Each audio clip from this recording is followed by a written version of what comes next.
Hello, my dear friends. Welcome to Sahitya Academy channel. Today we are going to learn about John Donne. Yes, we have learned so many writers, and now it is John Donne. We are about to enter Jacobean period. John Donne belonged to end of the Renaissance period and as well as Jacobean period. Hagagi is belong to both ages. So let's continue with John Donne. Yes, my dear friends, ಇದೇ ಮೊದಲ ಬಾರಿಗೆ ನನ್ನ channel ಅನ್ನು watch ಮಾಡ್ತಾ ಇದ್ರೆ please do subscribe to Sahitya Akademi channel and don't forget to share and subscribe. ಅದೇ ರೀತಿಯಾಗಿ for P D F notes and links you can join me through Telegram group also. Telegram group link ಅನ್ನ prescription box or comment box ಅಲ್ಲಿ ನಾನು mention ಮಾಡಿರ್ತೀನಿ. You can subscribe to me there also. Yes, ಹಾಗಾದ್ರೆ ಇವತ್ತಿನ class ಅನ್ನ continue ಮಾಡೋಣ. ಅದಕ್ಕೂ ಮೊದಲು ಯಾರೆಲ್ಲ ವಿಡಿಯೋನ ವಾಚ್ ಮಾಡ್ತಾ ಇದ್ದೀರಾ please and who are all preparing for NET, KSET or PU, AP, HSC or GPD exams, don't forget that this year the government is going to recruit for all these exams, for all these jobs. ಯಾವುದೇ ಕಾರಣಕ್ಕೂ ಕೂಡ ನಿಮ್ಮ studies ಅನ್ನ ದಯವಿಟ್ಟು stop ಮಾಡಬೇಡಿ. ನಿಮ್ಮ preparation ಅನ್ನ ಹಾಗೆ ಕಂಟಿನ್ಯೂ ಮಾಡ್ತಾ ಹೋಗಿರಿ. Definitely slow and steady wins the race ಅನ್ನೋ ಹಾಗೆ ನಿಮ್ಮ ಹಾರ್ಡ್ ವರ್ಕಿಗೆ ಪ್ರತಿಫಲ ಸಿಕ್ಕೇ ಸಿಗತ್ತೆ. ಎಸ್, ಹಾಗಾದ್ರೆ ಇವತ್ತಿನ ಕ್ಲಾಸ್ ಅನ್ನ ಕಂಟಿನ್ಯೂ ಮಾಡ್ತಾ ಜಾನ್ ಡನ್ ಬಗ್ಗೆ ನೋಡ್ತಾ ಹೋಗೋಣ. Yes, John Donne, he was born in 1572 and died in 1631.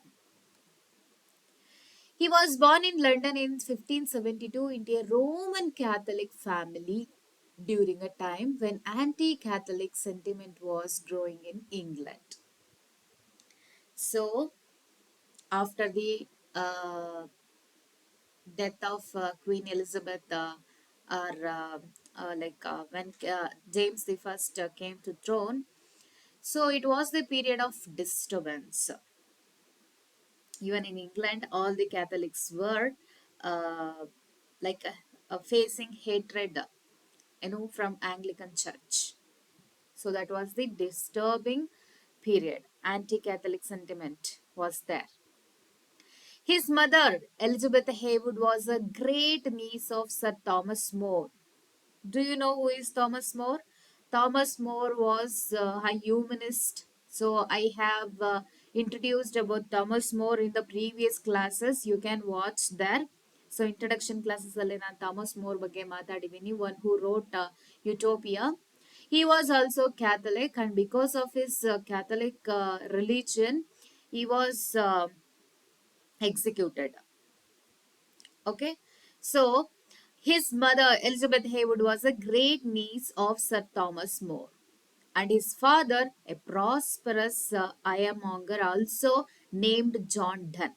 Ironmonger ಅಂತ ಹೇಳಿದ್ರೆ shopkeeper, like instruments ಎಲ್ಲ ಮಾರಾಟ ಮಾಡ್ತಾರಲ್ವಾ, so ironmonger ಅಂತ ಕರೀತಾರೆ. So his name is also John Donne. So when he died, John Donne died when Donne was just 4 years old. So ನಮ್ಮ poet John done 4 years ಇದ್ದಾಗ ಅವನ ತಂದೆ ಡನ್ ಸತ್ ಹೋಗ್ತಾನೆ. He did not obtain a degree at any university. Why? Largely because doing so required an oath of allegiance to the Church of England. So church of ಇಂಗ್ಲೆಂಡಿಗೆ ತನ್ನ allegiance ಅನ್ನ promise ಮಾಡಬೇಕಾಗಿರತ್ತೆ, but which he was unable to swear as a Catholic. He didn't belong to Anglican Church, but he was following Catholicism. That is why he didn't swear. So consequently, he didn't take any degrees from any universities. He served in military expeditions under the Earl of Essex and Sir Walter Raleigh against Spain. Remember, against Spain 1558 ಅಲ್ಲಿ 1558 ಅಲ್ಲಿ Spanish armada ಆಗಿರತ್ತೆ. So always England shows hatredness towards Spain also following Catholicism, visiting Spain and the Azores. So Walter Raleigh ಜೊತೆ, Earl of Essex ಜೊತೆ. So he was along with them on expeditions also. He was spending time of like spendthrift at the time, at the early age. His ambitions for public office were initially first frustrated by his Catholic background. Because of his religion, nobody readily, accept him, embrace him to the Anglican system of government or administration. Like ನಾವಿವತ್ತು ಯಾವ ರೀತಿಯಾಗಿ government ಜಾಬಿಗೆ struggle ಮಾಡ್ತಾ ಇರ್ತೀವೋ, ಅವತ್ತು John done ಕೂಡ public ಆಫೀಸಿಗೋಸ್ಕರ struggle ಮಾಡಿದಾನೆ. Later, John Donne converted to Anglicanism. See, finally, he converted into Anglicanism, possibly out of both conviction and career necessity. So ಅವನು ಸೊಸೈಟಿನಲ್ಲಿ ಬದುಕಬೇಕು ಅಂತ ಹೇಳಿದ್ರೆ, ಅಥವಾ ಯಾವುದೋ ಒಂದು ಜೀವನಾಧಾರವನ್ನ ಕಂಡ್ಕೊಳ್ಬೇಕು ಅಂತ ಅಂದಿದ್ರೆ, of course like whatever the trend was going on at the time in that society had to follow inevitably. ಹಾಗಾಗಿ ಆಂಗ್ಲಿಕನಿಸಮ್ ಅನ್ನ ಆಕ್ಸೆಪ್ಟ್ ಮಾಡಲೇಬೇಕಾಗಿ ಬರುತ್ತೆ. In 1601, John Donne secretly married Anne More. See, at the age of a 17-year-old girl. Means 17-year-old girl ಅನ್ನ ಅವನು ಮದ್ವೆ ಆಗಿದ್ದಕ್ಕೆ so ಅವಳ ತಂದೆಯಿಂದ ವಿರೋಧ ಕೂಡ ವ್ಯಕ್ತ ಆಗತ್ತೆ. This action led to his imprisonment and dismissal from public service, as the marriage was conducted without her father's consent. The financial and social fallout from this act haunted John Donne for years. For years, he faced so many problems as consequently because of his action.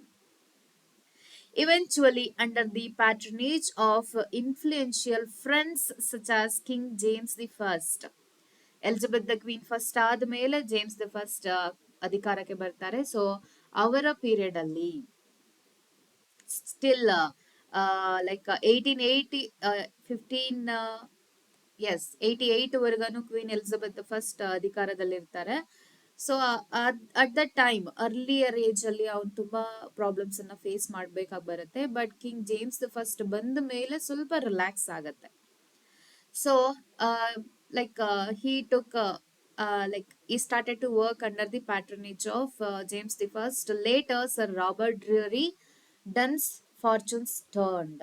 So ಆಮೇಲೆ ಅವನ ಹಣೆ ಬರಹ change ಆಯ್ತು ಅನ್ನೋ ಹಾಗೆ ಅವನ luck ಕೂಡ change ಆಗತ್ತೆ. John Donne is the central figure of the metaphysical poets. You know that, metaphysical poets, a term coined later by Samuel Johnson. He wrote sermons, songs and sonnets, and holy sonnets and elegies, all together his works. Yes, which are the important works? Most important poems and sonnets anta helidre The Good Morrow, The Sunny Rising or Sunrising, The Canonization, Valediction Forbidding Mourning, The Flea. So holy sonnets are religious poetry. Holy sonnet, the 10th one, Death Be Not Proud. Holy sonnet 14, Batter My Heart, Three Persons God. Holy sonnet 7, At the Round Earth's Imagined Corner. Holy sonnet 6, This Is My Place Last Seen. Holy sonnet 8, 13. Yes, 13. What if this present were the world's last night? So, devotional prose kuda ಬರೀತಾರೆ. Devotions upon emergent occasions in 1624 includes the famous meditation, No Man is an Island. So ನಾನು ಯಾಕೆ ಇಲ್ಲಿ important poems ಅಂತ ಕೊಟ್ಟಿದ್ದೀನಿ ಅಂತ ಹೇಳಿದ್ರೆ, you have to read original text of these poetry. So, whatever the quotations come from, or whatever the questions, analytical questions come from these poetry, you can answer. So, this class is only in a nutshell. You have to go through all these poetry in detail to know more. Do your own research, please. John Donne is widely regarded as the pioneer of metaphysical poetry. You know that already. His style of writing. Hagadre, how did he write? So, intellectual complexity. So, his words, his language was not like an ordinary poet or writer. He was showing his intellectual complexity through his language in his poetry. Philosophical depth. Any ordinary person can't read, at one glance his poetry and understand. It is very difficult. That too, it is based on philosophical thoughts. Witty conceits. He used witty conceits. It is elaborate, often surprising metaphors. A conceit is an extended metaphor. It is a type of metaphor, extended metaphor that links two vastly different ideas in a surprising way. So ಎರಡು ವಸ್ತುಗಳು ಒಂದಕ್ಕೊಂದು ಹೊಂದಾಣಿಕೆನೇ ಆಗೋದಿಲ್ಲ ಅನ್ನೋಂಥದ್ದನ್ನ ಅವರು ಸೇರಿಸಿ ಬರೆಯುವಂಥದ್ದು. For example the flea. See the flea ನಲ್ಲಿ ಒಂದು ನೊಣ ಬಂದು ತನ್ನ ಪ್ರಿಯತಮೆಯ ರಕ್ತವನ್ನ ಕುಡಿಯೋದ್ರಿಂದ ಫಿಸಿಕಲಿ ಅವರಿಬ್ರು ಒಂದಾಗ್ತಾರೆ ಅಂತ ಮಾತಾಡ್ತಾನೆ. That is witty conceit, extended metaphor. Paradox and irony. We can see paradox and irony, just opposing images. Irony is there. Colloquial language combined with scholarly references. United emotions with intellect. So this is very special feature used by John Donne. This unity is what T.S. Eliot later praised as a unified sensibility in his essay. Unlike the smooth, elegant poetry of the Elizabethans like Spenser or Sidney, John Donne's verse was abrupt, sudden ಆಗಿ start ಆಗುವಂಥದ್ದು, sudden ಆಗಿ stop ಆಗುವಂಥದ್ದು. Surprisingly passionate, very passionate, and argumentative. Sunny Rising, for example. Busy, old fool. Suddenly he starts like that. He starts to abuse, he starts to scold the sun. Argumentative. Death be not proud. Argument is there. You are not at all a mighty thing to afraid me, to scare me. Like that, he starts to argue with the death, mirroring the spiritual and intellectual anxieties of the child. So Catholicism was there, Puritanism was there, Anglican Church was struggling to take hold of the power. So many religious conflicts, anxieties were there. He is showing all such things in his poetry. We can see.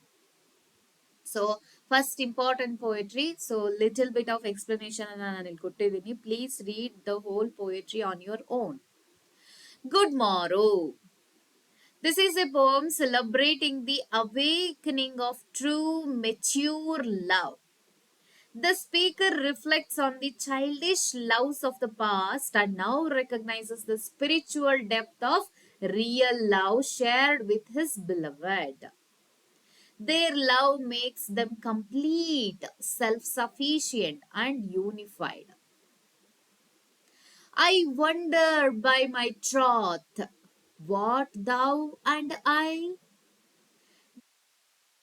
till we loved. Their life truly began only when they fell in love. I wonder by my troth what thou and I, Ninu Mattu Nanu, did. Did we love till now? No. This is the real love. We fall in love really for now. If I ever any beauty I did see, which I desired and got, it was but a dream of thee. Past loves were only illusions compared to this, like Romeo and Juliet poetry. Romeo is praising Juliet like this only. So ಇಲ್ಲಿವರೆಗೂ ನಾನು ನಿಜವಾದ ಪ್ರೀತಿ ಅಂತ ನೋಡಿದ್ರೆ ಅದು ಇದು ಮಾತ್ರ, ನಿಜವಾದ beauty ಅಂತ ನೋಡಿದ್ರೆ ಅದು ನೀನು ಮಾತ್ರ. ಅದೇ ರೀತಿ ಜಾನ್ ಡನ್ ಕೂಡ ಇಲ್ಲಿ ಬರೆದಿರೋದನ್ನ ನೋಡ್ಬೋದು. Where can we find two better hemispheres without sharp north, without declining west. Their souls form a perfect and balanced world of love. So ನೀನ್ ಅರ್ಧ ಸ್ಪಿಯರ್ ಆದ್ರೆ ನಾನು ಅರ್ಧ ಸ್ಪಿಯರ್ ಆಗಿರ್ತೀನಿ. Like this. So we complete the whole world. So love world. This is about the good morrow. So next important poetry is the sunne rising. So old English ಅಲ್ಲಿ ಅದನ್ನ sunne rising ಅಂತ ಓದ್ಬೇಕಾಗತ್ತೆ, but this is modern English, the sun rising. The speaker mocks the sun for disturbing him and his lover in bed.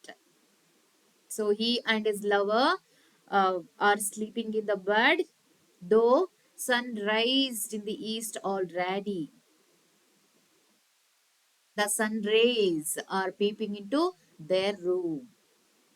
At the time, he challenges its authority, claiming their love transcends time, seasons, and even the physical world. The lover's room is the center of the universe. That is why the sun doesn't have any rights to disturb them, like he is scolding the sun. Busy old fool, unruly sun, why dost thou thus? The poem opens with a defiant address to the sun. Love, all alike, no seasons knows nor clime, nor hours, days, months, which are the racks of time. True love is eternal, not subject to time. Okay, ಬೆಳಗ್ಗೆ ಆಯ್ತು ಎದ್ದೇಳಿ, yes, night ಆಯ್ತು ಮಲ್ಕೊಳ್ಳಿ. Like that, love doesn't have time limits. ವಯಸ್ಸಾಯ್ತು, young age, no. Love is eternal. It doesn't have time limits, time boundary. She is all states and all princes. So ನನ್ನ lover ಏನೇ ನನಗೆ ಎಲ್ಲ States. She is America, she is India. And here we can see some points of colonization also. I, nothing else is. So she is princess to me. She is every state to me. So I don't need anything else. The lovers are more important than empires and kings. So this is about Sunny Rising. Please do read the original text. I am repeatedly suggesting you to read because that is important. Next one is canonization. The speaker addresses a critic, possibly a friend or society in general, who disapproves of his love affair. He tells them to mind their own business.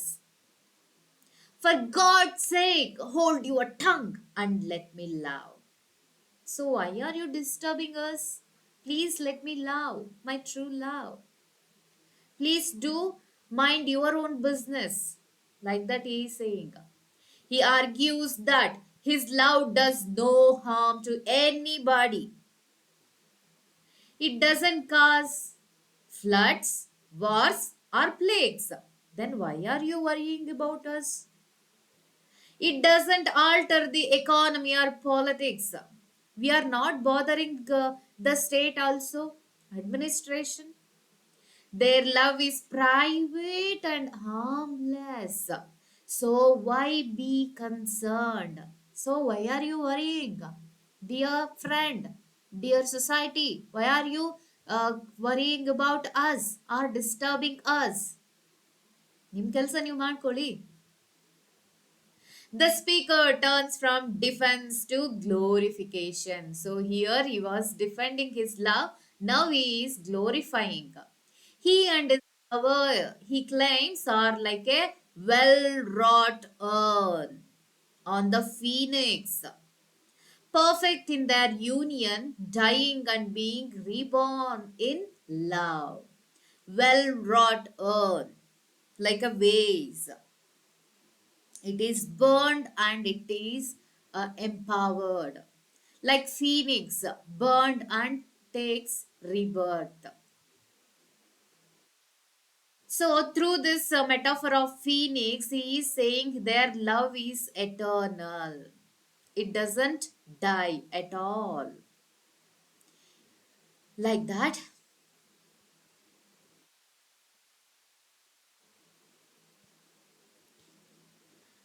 Here, John Donne introduces the idea of canonization, typically reserves for saints.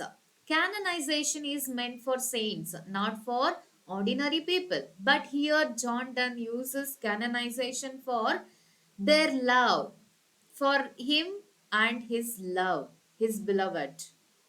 Their love misunderstood in life. So ಅವರು ಬದುಕಿರ್ಬೇಕಾದ್ರೆ ಸಮಾಜ ಆಗಿರ್ಲಿ ಅಥವಾ friend ಆಗಿರ್ಲಿ whoever it is misunderstood and will be immortalized in poetry through his sonnets. He is immortalizing his love. Future generations will read their poetry or story and understood love through them. We will build in sonnets pretty rooms as well. A well wrought urn becomes the greatest ashes. So this is the last line of the poem. So here he is immortalizing his love through sonnets. Next one is a valediction forbidding mourning. So writer as a farewell to his wife before a journey. His wife or his beloved. He is going somewhere else. He is parting. So now he is asking his wife or beloved to not mourn. The speaker urges her not to mourn. True love, he argues, is not physical but spiritual and thus cannot be broken by distance. Though I will be far away from you, I am only with you. My emotions, my feelings, my love, all of them are with you. It means I am with you. Then why are you crying? Like that. He uses a famous compass metaphor here. Compass metaphor, nobody does like him. Compass is like this, right? Compass ಹೀಗಿರುತ್ತೆ and this is the one edge and this is the one edge. These both parts never come together. Still he is using this metaphor to say they are together.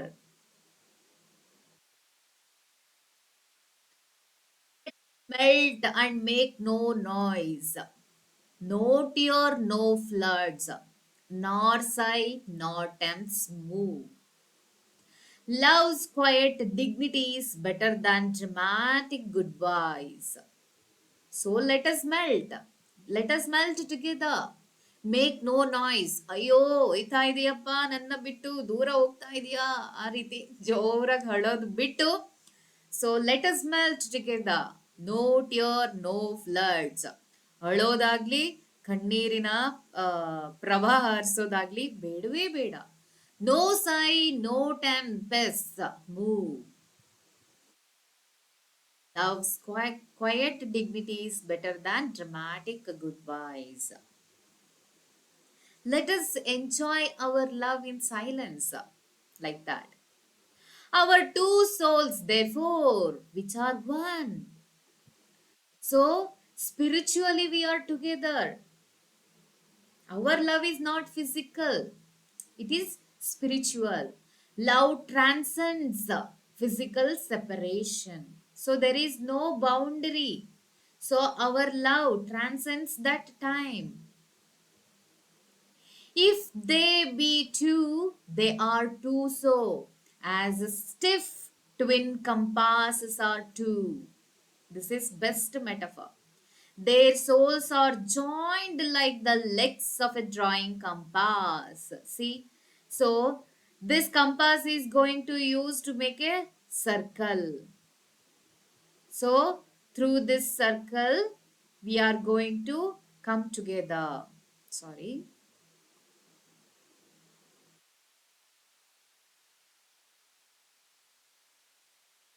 So, once again, we come together by using this compass. So, at some point, we come together, right? So, this compass only, joining us. So, we are always together. Like that, he is saying goodbye to his wife or his beloved. Forbidding mourning ಅಂತ ಹೇಳಿದ್ರೆ ದುಃಖ ಪಡೋದನ್ನ ನಿಲ್ಸೋದು. Next the flea. The Flea. This is a witty and persuasive poem where the speaker tries to convince a woman or his beloved to sleep with him. He uses the image of a flea that has bitten both of them, symbolizing their union. So, why are you hesitating? Why are you opposing sleeping together? Because already we are united through this flea. So this flea biting me, this flea biting you. So our blood united in its body. We are already united. So we slept together already. Then this is the second sleep. Why are you opposing our sleep? I mean, let's sleep together to argue that they are already joined in a physical way. So he is defending his argument. Mark but this flea, and mark in this how little that which thou denist me is. Uses the flea to make a clever case for intimacy. Let's come together physically. Why are you hesitating? Why are you opposing? Deniest. This is deniest me is. It sucked me first and now sucks thee. Thee means you. And in this flea our two bloods mingled be. Suggests they are already physically connected. Though use make you apt to kill me. Not to that self murder added be, and sacrilege three sins in killing three. So don't kill that flea. If you kill that flea, you are going to kill me. You are going to kill yourself and the flea. So don't make a sin of killing three people. It is like a murder. So he is, what to say, convincing his beloved. Killing the flea is like killing all three of them. He, she, and the flea as a symbol of their union. So, flea is the symbol of union. If you kill the flea, definitely you are going to murder all of us. So, don't kill the flea. Now, like that, he is convincing his beloved to sleep with him. So, John Donne's Holy Sonnets, very important part. The Holy Sonnets, also called Divine Meditations, were written around 1609 and 1610, almost after his conversion to Anglicanism, during a period of deep spiritual struggle for Donne. After his conversion to Anglicanism, these divine meditations talk about sin and repentance, maybe because of his conversion, death and divine judgment. So maybe because still now he was doing some bad jobs or sin. Now he is repenting. So he is repenting, asking for what to say, God's blessings, fear of damnation because of his sins, and the quest for salvation.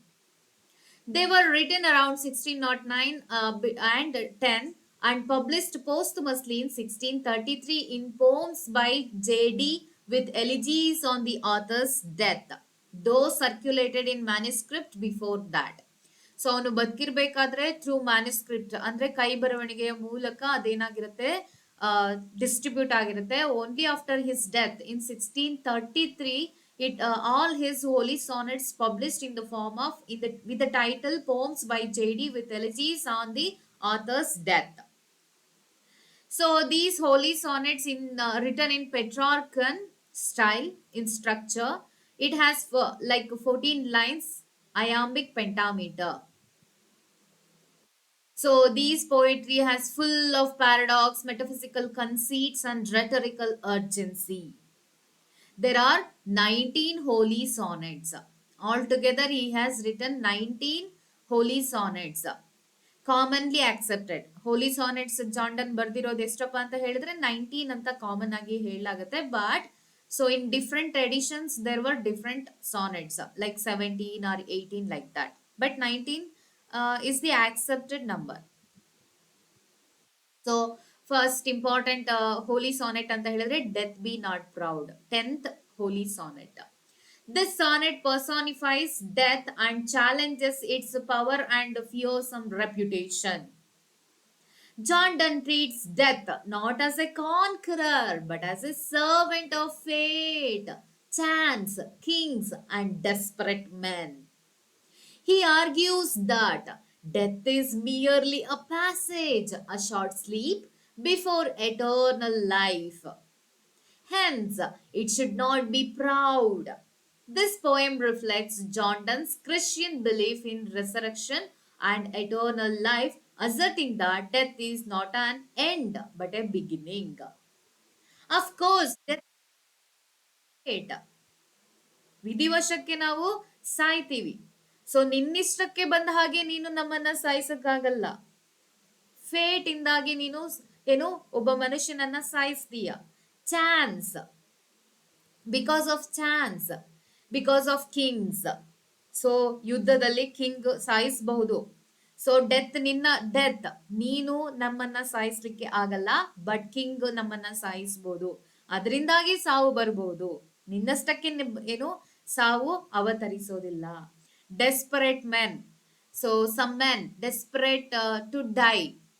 So ಅವರಿಷ್ಟಕ್ಕೆ ಸ್ವಂತ ಇಚ್ಛೆಯಿಂದ suicide ಮಾಡ್ಕೊಂಡು ಸಾಯ್ಬಹುದು, ಆದ್ರೆ ನೀನು ಸಾಯಿಸೋಕೆ ಆಗಲ್ಲ. He argues that death is merely a passage, a short sleep.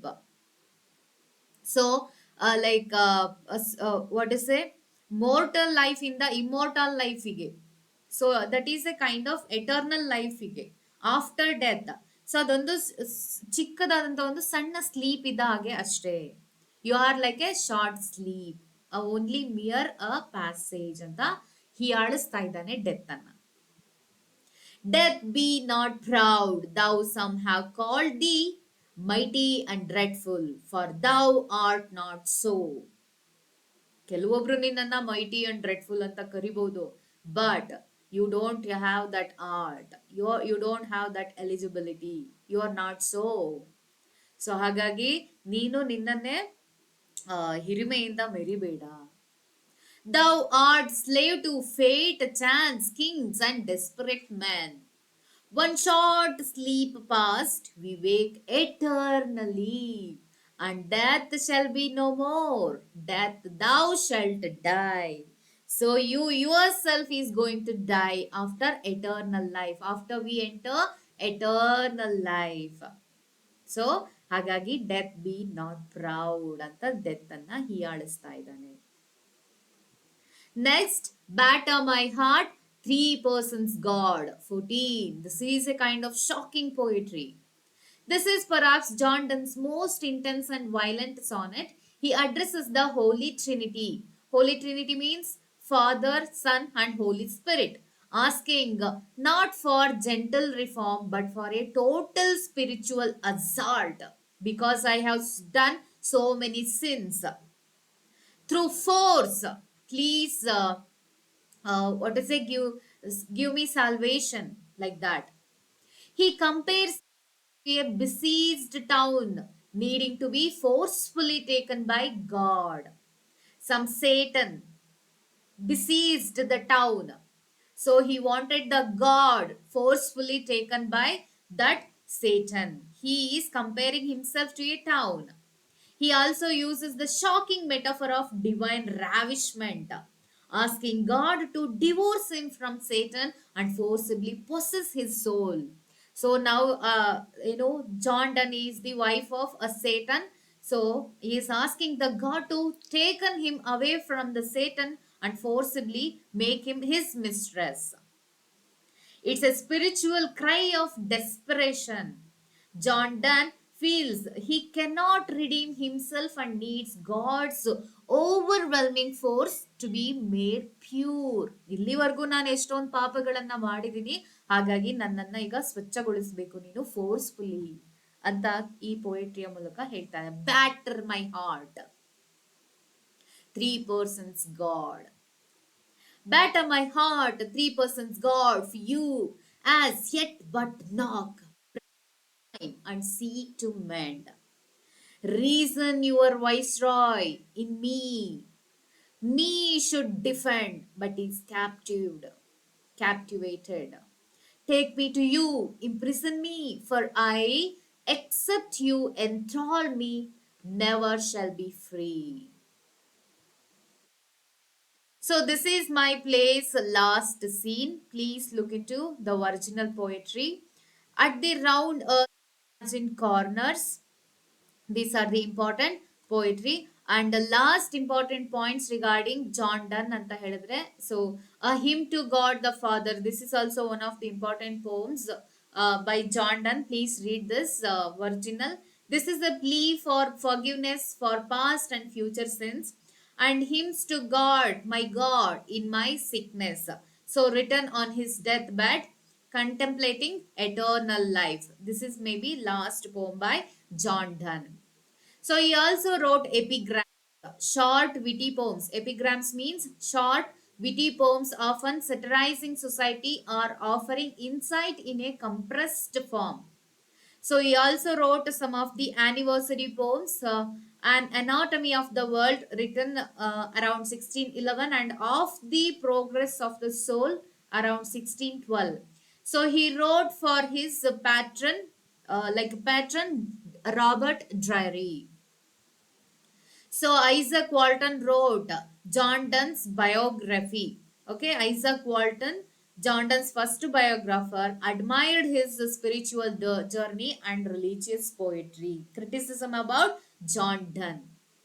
Ben Jonson praised John Donne as a poet who deserved hanging for not keeping accent.